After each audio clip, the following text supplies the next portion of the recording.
Bismillahirrahmanirrahim.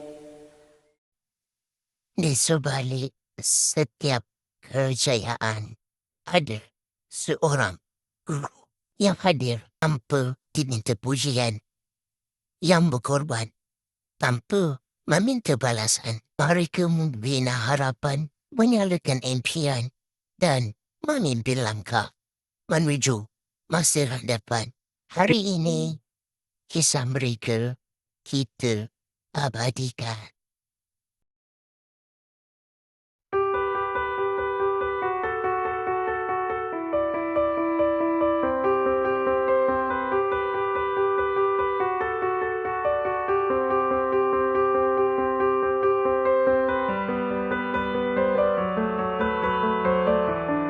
Di sebalik setiap senyuman tersimpan sebuah harapan.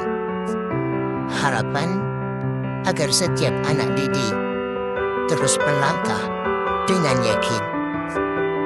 Harapan agar ilmu yang diberi menjadi cahaya sepanjang kehidupan. Dan hari ini harapan itu mereka tuliskan buat generasi masa hadapan. Namun, dalam setiap pengorbanan itu, pernahkah kita bertanya bagaimana murid-murid mampu membalasnya? Bukan dengan hadiah yang mahal, bukan juga dengan kata-kata semata-mata, tetapi dengan usaha yang tidak pernah berhenti, dengan adab yang sentiasa terpelihara, dan dengan kejayaan yang menjadi hadiah paling bermakna buat seorang guru.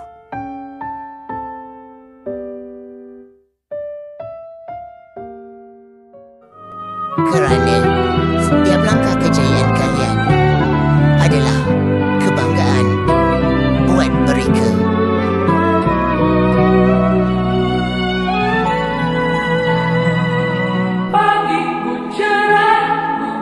Matahari bersinar, ku gendong tas merahku di pundak. Selamat pagi semua, ku nantikan dirimu di depan kelasmu, menantikan kami. Guru tersayang, guru tercinta, tanpamu apa jadinya aku? Baca tulis mengerti banyak hal, guruku terima kasihku. Nyatanya diriku kadang buatmu marah, namun segala maaf kau berikan.